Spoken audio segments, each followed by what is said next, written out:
अस्सलामु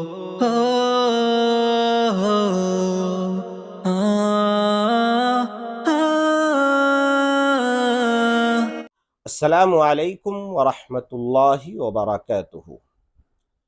इस्लामी तारीख के बिखरे मोती में आज फिर आपका स्वागत है। आपको वेलकम कहते हैं, स्वागत करते हैं, खुश आमदीद कहते हैं। आपका बहुत ही कीमती वक्त गुजर रहा है। ये माह मुबारक का हर लम्हा, हर मिनट, हर सेकंड कीमती है। अल्लाह तबारक व तआला इस महीने की हमें कद्र करने की तौफीक अता फरमाए, आमीन। तो कल हम लोग सुलह हुदैबिया के सफ़र पे थे और बुदैल की बातें आपने सुनी थी और हदीस की भी सुनी थी। तो आइए वहां से आगे बढ़ते हैं। मजमे के अंदर से एक आवाज आती है, लोगों, उस शख्स ने, यानी उसका इशारा नबी करीम सल्लल्लाहु ताला अलैहि वसल्लम के तरफ होता है, एक अच्छी तजवीज़ तुम्हारे सामने पेश की है, उसे कबूल कर लो और बात आगे बढ़ाओ। आवाज की सिमत लोगों की निगाह उठती है तो वो जहां दीदा शख्स उरवा बिन मसऊद सक़फ़ी हैं। और वह अपनी बात जारी रखते हुए कहता है कि मुझे उनके पास जाने दो। चूंकि कुरैश को उस पर भरोसा होता है, इसलिए कहते हैं कि जाओ, आपकी खिदमत में पहुंचा और कहता है, ऐ मोहम्मद सल्लल्लाहु अलैहि वसल्लम, अगर आप अपनी कौम को तबाह कर देंगे तो ये कौन सा कारनामा होगा। ये जो आवाज से लोग आपने इकट्ठे कर लिए हैं, यानी सहाबा की तरफ इशारा करता है, ये चंद रोज में छटछटा जाएं तो आप तन्हा रह जाएंगे। ये बात सुनकर सिद्दीक अकबर रदी अल्लाह ताला अन्हु गजबनाक हो जाते हैं और जरा सख्त अल्फाज में उरवा को डांटते हैं। उसकी ये बात उमर फारूक ने नहीं सुनी, वरना उनकी खैर नहीं थी। उरवा अरबों के बेतकल्लुफाना तरीके पर बात करते हुए बार बार अपना हाथ आप सल्लल्लाहु अलैहि वसल्लम की दाढ़ी की तरफ बढ़ाता है तो हर बार हजरत मुगीरा बिन शुबा रदी अल्लाह ताला अन्हु तलवार की नोक से उनका हाथ हटा देते हैं। गर्ज ये कि आप अपना मौकफ उरवा के सामने रख देते हैं।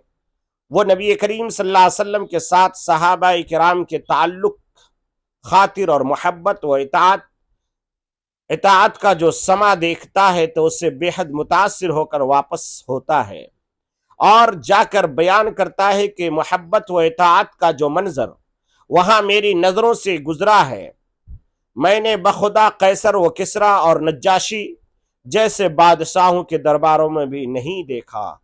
मोहम्मद के साथी उन पर दिलो जान छिड़कते हैं सल्लल्लाहु अलैहि वसल्लम और एक इशारे पर कट मरने को तैयार है। मैंने किसी बड़े से बड़े बादशाह को नहीं देखा कि उसके मसाहिब और दरबारी उसकी इतनी ताजीम करते हों जितने मोहम्मद सल्लल्लाहु अलैहि वसल्लम के साथी मोहम्मद सल्लल्लाहु अलैहि वसल्लम की ताजीम करते हैं। उनके सामने कोई शख्स ऊंची आवाज से बोलने की जुर्रत नहीं करता। वो वजू करते हैं तो मालूम होता है कि उनके वजू के पानी के लिए लड़ पड़ेंगे। लिहाजा मेरा ख्याल है कि उन्होंने तुम्हारे सामने जो तजवीज़ पेश की है उसे कबूल कर लो। और मुज़ाकरात जारी है। मुशरिकीन मक्का के बारे में उनके पहले एलची बुदैल बिन वर्का से नबी करीम सल्लल्लाहु अलैहि वसल्लम का ये फरमाना कि जंगों ने मुशरिकीन मक्का की कमर तोड़ कर रख दी है और उनका सारा कसो बल निकाल दिया है, पत्थर की लकीर साबित हो रहा है। यही वजह है कि मामले को हर कीमत पर बातचीत और मुफाहमत के जरिए हल करने के दर पे हैं, और हल भी ऐसा कि जिससे अरबों में उनकी रही सही साख बाकी रह जाए, क्योंकि बदर और अहद और खंदक के मुआरके और उनका सारा वक़ार खाक में मिला चुके हैं। इन्हीं सब बातों को सामने रखकर मुशरिकीन मक्का के मुअम्मर और समझदार लोग बैठे बाहम मशवरा कर रहे होते हैं कि हुदैबिया की सिमत से एक ऊंट सवार आता दिखाई देता है। उनमें से एक कहता है कि हो ना हो ये कोई मुसलमान कासिद है, कोई नई तजवीज़ ला रहा होगा। अगर मुनासिब तजवीज़ रही तो कबूल कर लेना चाहिए, मामले को जल्दी से ख़त्म कर देना चाहिए। हमारी जज्बाती नौजवानों की बातों में हमें नहीं आना चाहिए। अभी यह बातें हो ही रही थी कि ऊंट सवार उनके करीब आ जाता है, जिसे पहचानते हुए बाज लोग कहते हैं ये तो खुराश बिन उमैया है। खुराश ऊंट पर से उतरते हैं और मजमा से कहते हैं कि तुम्हारे कासिदों, यानी तुम्हारे आने वाले एलची और कासिदों के जरिए से नबी करीम सल्लल्लाहु अलैहि वसल्लम ने जो पैगाम भेजा था वही पैगाम मैं भी लेके आया हूं। इस पर तुम लोग क्या कहते हो? ये सुनकर कुछ सर फिरे लोग आगे बढ़ते हैं और बिला किसी मुकदमा खुराश के ऊंट को ज़िबह कर देते हैं और खुराश को भी मार डालना चाहते हैं, मगर हुलैस और उसके आदमी उन्हें उनके चुंगल से बचाकर वापस रवाना कर देते हैं।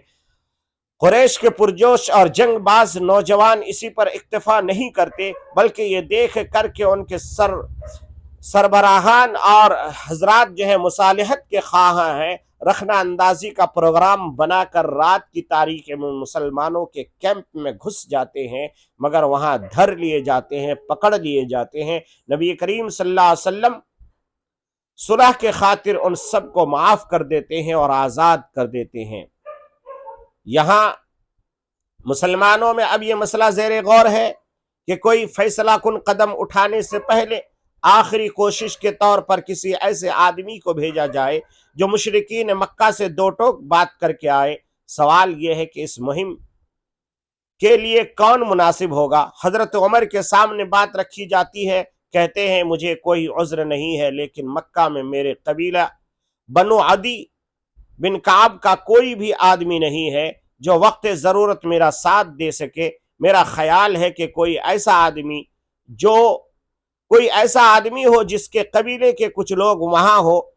जायजा लिया जाता है तो सिवाय हजरत उस्मान के और कोई मुनासिब आदमी नजर नहीं आता, क्योंकि उनके कबीला बनो उमैया के बहुत से बाअसर और ताकतवर आदमी वहां मौजूद हैं।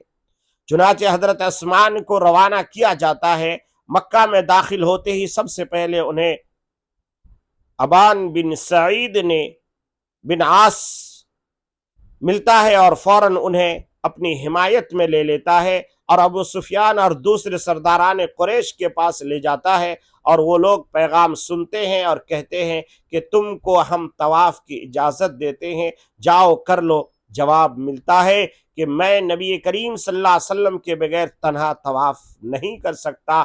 जवाब उन्हें बरहम कर देता है कि हमारी इजाज़त को ठुकरा रहा है। आगे क्या हुआ इंशाअल्लाह कल बिखरे मोती को लेकर के फिर हाजिर होऊंगा। आप इस मजमून को ज़रूर सुनिएगा ताकि इस्लामी तारीख के बातें आपके सामने आता रहे और आप अपने बच्चों को भी इसको सुनाएं, याद कराएं, इससे आपको भी फ़ायदा होगा। अल्लाह तबारक व तआला हमें अमल की तौफीक अता फरमाए। आमीन या रब्बल आलमीन। अस्सलामु अलैकुम व रहमतुल्लाहि व बरकातुहू।